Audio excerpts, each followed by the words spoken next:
تاریخ اسلام کے طالب علم جانتے ہیں کہ دین میں خلافت کی اہمیت کیا ہے اور یہ خلفائے راشدہ کے عہد زیریں کے بعد کن کن گھاٹیوں سے گزر کر بالآخر 1922 میں ختم ہو کر اہل اسلام کے دل پر وہ گھاؤ لگا گئی جس کے زخموں سے آج بھی خون رس رہا ہے۔ اگرچہ یہ حقیقت اپنی جگہ ایک وجود رکھتی ہے کہ جناب امام حسن رضی اللہ تعالی عنہ کے بعد تاریخ اسلام میں ملوکیت کا عمل دخل شروع ہو گیا تھا، لیکن اس کے باوجود ایک زمانے تک مسلمان حکمران خود کو خلیفہ ہی کہلاتے تھے، جس کی وجہ سے دنیا میں ہمارا ایک بھرم قائم رہا۔ مگر بدقسمتی سے یہ خستہ عمارت بھی ایک صدی قبل اس وقت زمین بوس ہو گئی جب ہندوستان کے کریا کریا میں یہ نعرہ گونج رہا تھا کہ بولیں اماں محمد علی سے، جان بیٹا خلافت پر دے دو۔ ناظرین، آپ دیکھ رہے ہیں اسپریڈ دی اسلام، جس نے آج کی اس زیر نظر ویڈیو کے لیے تاریخ میں سب سے طویل عمر رکھنے والی خلافت عثمانیوں کو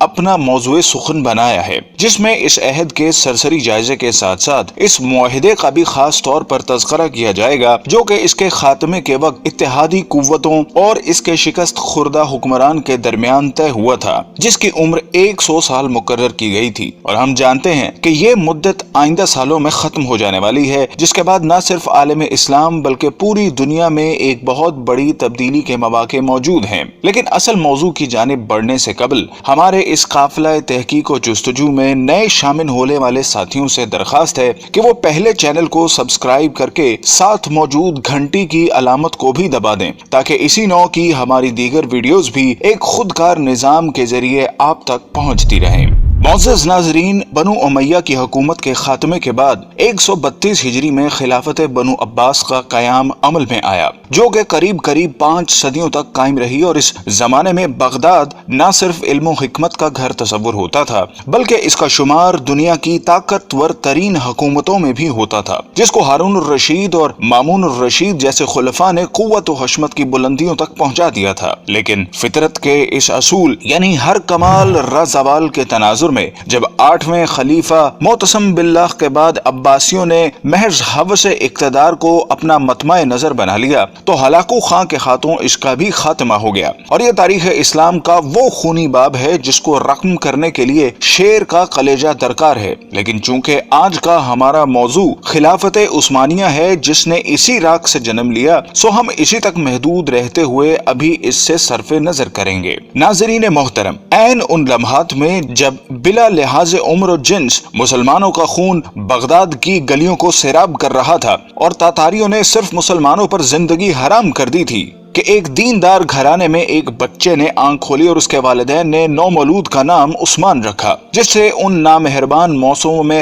ہر ممکن حد تک اچھی تربیت کی گئی، اور جب وہ جوانی کی حدود میں پہنچا تو اس نے اپنا روحانی تعلق ایک درویش خدا مست سے قائم کر لیا، اور پھر ایک دن اس نے خواب دیکھا کہ اس کے مرشد کے سینے سے ایک چاند نکل کر اس پر سایہ فگن ہو گیا ہے۔ ساتھ ہی اس نے دیکھا کہ اس کے قدموں سے ایک درخت نے جنم لیا جو دیکھتے ہی دیکھتے نہ صرف جوان ہو گیا بلکہ اس کی شاخوں نے دنیا کے ایک بہت بڑے حصے کو بھی اپنی لپیٹ میں لے لیا ہے، اور اسی کی کوکھ سے اس نے 4 دریاؤں اور 4 پہاڑوں کو بھی نکلتے دیکھا۔ خواب سے بیداری کے بعد جب عثمان نے یہ خواب اپنے پیر و مرشد کے سامنے بیان کیا تو انہوں نے کہا، مبارک ہو، اللہ نے تمہیں اور تمہاری اولاد کو اپنے دین کے لیے چن لیا ہے۔ ناظرین گرامی، یہ 1299 کا سال تھا جب فطرت نے عثمان کو دولت عثمانیہ قائم کرنے کی قوت بخشی۔ یہ نوزائندہ اسلامی مملکت اس بازنطینی حکومت کے پڑوس میں قائم ہوئی جس کو آج ہم اہل روم کی حکومت سے موسوم کرتے ہیں۔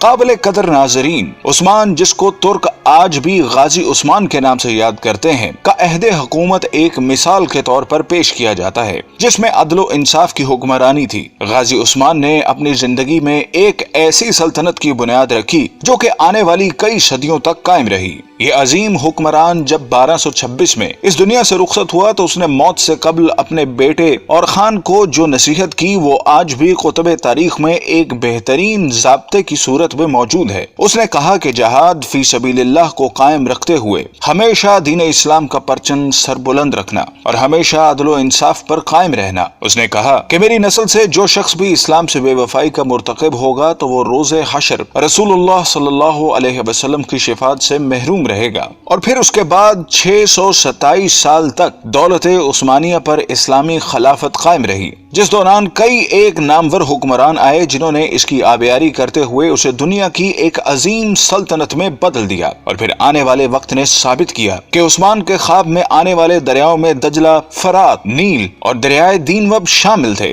جبکہ پہاڑوں میں کوہ طور، کوہ بلقان، کوہ کاف اور کوہ اطلس تھے، جو کہ بعد ازاں اس کی قلم رو کا حصہ بنے۔ ناظرین گرامی، جیسا کہ ہم نے عرض کیا کہ 1922 میں اس وقت خلافت عثمانیہ کو ایک بین الاقوامی معاہدے کی روح سے ختم کر دیا گیا، جس کے بعد اسلامی حکومتی مرکز کی چھتری سے نکل کر علیحدہ علیحدہ تشخص کی حامل ہو گئیں۔ لیکن ہم میں سے بہت کم لوگ ایسے ہیں جو اس معاہدے کے بارے میں آگاہ ہوں، جن کی تفصیلات ہم آپ کے سامنے رکھ رہے ہیں، جن کو جاننے کے بعد ہمیں امید ہے کہ آپ دنیا کے موجودہ حالات اور اس میں عالم اسلام کے حالت زار کے بارے میں بہتر تجزیہ کر سکیں گے۔ جب پہلی جنگ عظیم کے بعد ترکوں کو شکست فاش کا سامنا کرنا پڑا تو اس کے بعد اتحادی ممالک، جن میں برطانیہ اور فرانس جیسی قوتیں شامل تھیں، نے ترک سلطان سے معاہدے میں یہ شرطیں بنوائیں جن کے مطابق سلطان کی تمام ذاتی املاک کو ضبط کر لیا گیا۔ خلافت عثمانیہ جو کہ 3 بر اعظموں پر پھیلی تھی کو توڑ دیا گیا، اور آپ اس کی وسعت کا اندازہ لگانا چاہیں تو حیران رہ جائیں گے کہ اس کو توڑنے کے بعد دنیا میں 40 آزاد ممالک وجود میں آئے، جن میں آج کی دنیا کے بیشتر اسلامی ملک شامل ہیں۔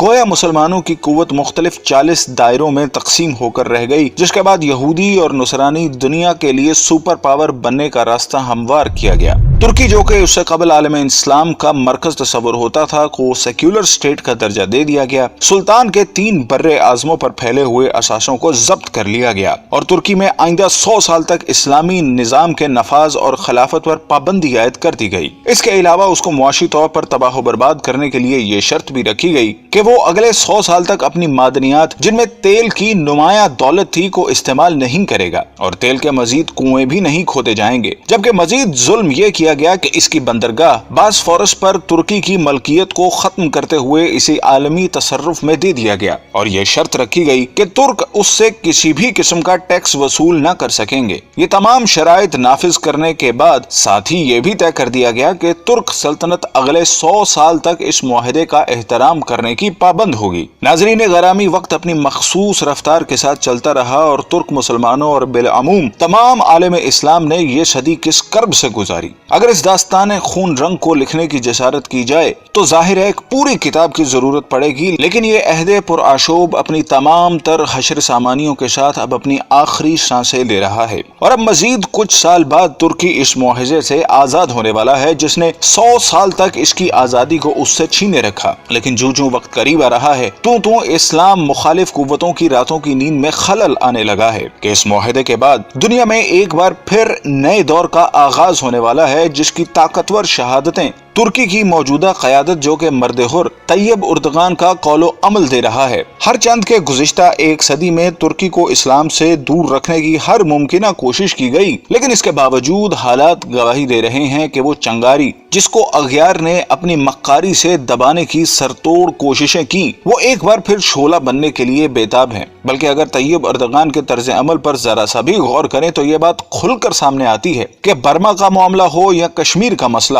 سب سے پہلے مسلمانوں کے حق میں جو آواز بلند ہوتی ہے وہ طیب اردغان کا نعرہ مستانہ ہوتا ہے۔ بلکہ حال ہی میں جب امریکی صدر ٹرمپ نے پاکستان کے خلاف زبان کھولی تو اس کی مذمت بھی سب سے پہلے ترکی کی سرزمین ہی سے کی گئی، اور جب یہ معاہدہ اپنی موت مر جائے گا تو پھر حالات کیا رخ اختیار کریں گے، اس کا اندازہ لگانا کوئی زیادہ مشکل کام نہیں۔ بلکہ طیب اردغان کا یہ بیان کہ 2023 کے بعد ترکی پہلے جیسا بیمار ملک نہیں رہے گا، بلکہ وہ عالمی سیاست میں ایک صحت مند کردار ادا کرے گا، اس بات کا غماز ہے کہ آنے والے وقتوں کے لیے خود کو تیار کر چکا ہے، اور شاید اقبال کا اس شعر کی تفسیر آمدہ برسوں میں آنے والی ہے۔ اگر عثمانیوں پہ کوہ غم ٹوٹا تو کیا غم ہے کہ خون 100,000 انجم سے ہوتی ہے سحر پیدا۔ ناظرین کرام، اگر ہم تاریخ کے آئینے میں دیکھنے کی جسارت کریں تو یہ بات کھل کر سامنے آتی ہے کہ طاغوت کی ہمیشہ یہی کوشش رہی کہ اسلام کبھی بھی دنیا کے کسی بھی خطے میں اپنی اصل شکل کے ساتھ نافذ نہ ہو سکے،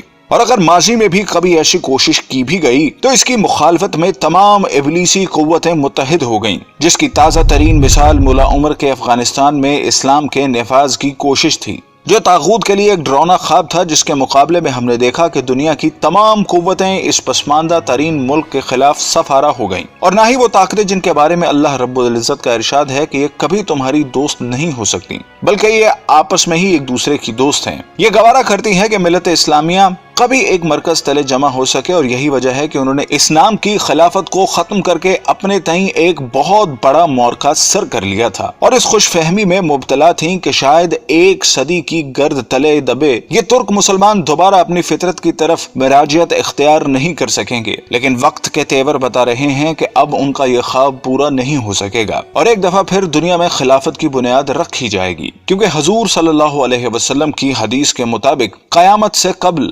خلافت قائم ہو کر رہے گی۔ قال رسول اللہ صلی اللہ علیہ وسلم تکون النبوۃ فیکم ما شاء اللہ ان تکون، نبوت رہے گی تمہارے مابین مسلمانوں جب تک کہ اللہ چاہے گا کہ وہ رہے، یعنی میں رہوں گا۔ ثم یرفع اللہ اذا شاء یرفعها، پھر اللہ اسے اٹھا لے گا جب اللہ چاہے گا کہ اسے اٹھا لے، یعنی پھر میرا انتقال ہو جائے گا، نبوت ختم ہو جائے گی، اب تمہارے مابین نبوت کی برکات و سعادتیں نہیں رہیں۔ ثم تکون خلافۃ علی منہاج النبوہ، پھر اس کے بعد ایک دور ہوگا خلافت کا جو بالکل نبوت کے طریق پر ہوگی، نبوت کے نقش قدم پر ہوگی، جو نظام میں نے قائم کیا جوں کا توں، بغیر کسی بال کے فرق کے وہ قائم رہے۔ فتکون ما شاء اللہ ان تکون، پھر وہ بھی رہے گا جب تک کہ اللہ چاہے گا کہ رہے۔ ثم یرفع اللہ اذا شاء یرفعها، پھر اللہ اسے بھی اٹھا لے گا جب چاہے گا کہ اٹھا لے۔ ثم تکون ملکا عاضا، عض یعض کہتے ہیں دانتوں سے کاٹنے کو۔ پھر اس کے بعد ایک دور آئے گا جو کاٹ کھانے والی ملوکیت کا دور ہوگا۔ یہ جیسا کہ میں عرض کر چکا ہوں، یہ ملوکیت جو مسلمانوں کی تھی، اور ان میں جو مظالم ہوئے ہیں، اچھے لوگ بھی آئے ہیں، یقیناً آئے ہیں، آخر 12 خلفاء کی تعداد انہیں میں سے پوری ہوگی۔ ثم تکون ملکا عاضا، پھر کاٹ کھانے والی ملوکیت آئے گی۔ فتکون ما شاء اللہ ان تکون، تو وہ بھی رہے گی جب تک اللہ چاہے گا۔ ثم یرفع اللہ اذا شاء یرفعها، پھر اللہ اٹھا لے گا اسے بھی جب چاہے گا۔ ثم تکون ملکا جبریا، پھر ایک مجبوری والی ملوکیت آئے گی، غلامی والی، جس کو ہم ویسٹرن کولونیلزم کہتے ہیں، یورپین کولونیلزم۔ کہیں انگریز ملکہ وکٹوریہ کے ہم غلام ہو گئے، کہیں جو ہے ہسپانوی آ گئے، کہیں پر اطالوی آ گئے، کہیں پر فرانسیسی آ گئے، کہیں پر ولندیزی آ گئے، کہیں پر پرتگیزی آ گئے، اس طرح سے پورا عالم اسلام گرفت میں آ گیا۔ ثم تکون ملکا جبریا فتکون ما شاء اللہ ان تکون، پھر وہ بھی رہے گا جب تک کہ اللہ چاہے گا۔ ثم یرفع اللہ اذا شاء یرفع، پھر اللہ اسے بھی اٹھا لے گا جب چاہے گا کہ اٹھا لے۔ ثم تکون خلافۃ علی منہاج النبوہ، پھر آئے گا ایک دور خلافت علی منہاج النبوہ کا۔ ثم سکت النبی صلی اللہ علیہ وسلم، اس کے بعد خاموش ہو گئے حضور۔ تاریخ انسانی کا یہ آخری دور ہوگا۔